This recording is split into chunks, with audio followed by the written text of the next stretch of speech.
Salvation begins in the eternal purpose of God.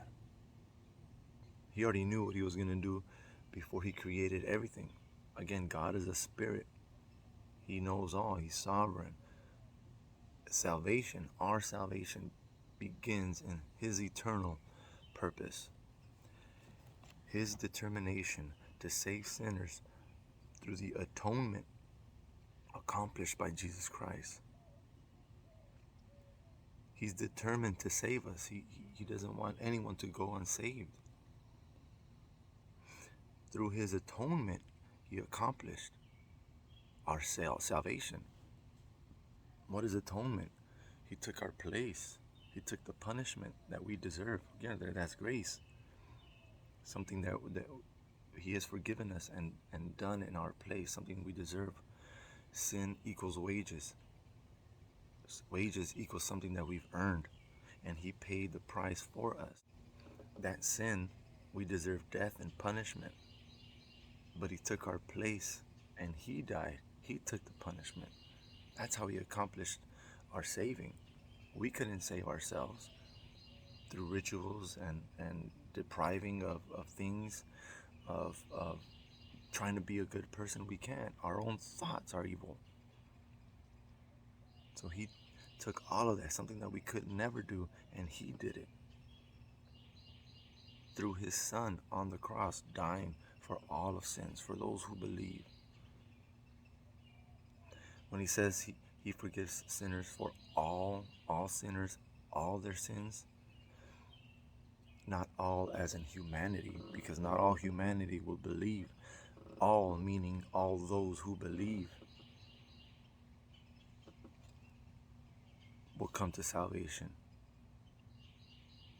This is important for Christians to know because it secures our salvation in God's power and purpose rather than in our own efforts. So if you are saved and you think you have to do this and do that, the more good you do, the more good you are, you could earn it yourself.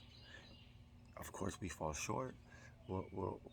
It brings depression because we'll make ourselves feel bad because we can't go up to his standard.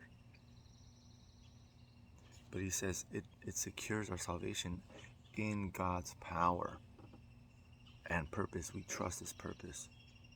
We trust his power in us. That is why we die to ourselves and we don't live our life. We live his life, his guidance, because we can't do it. He can.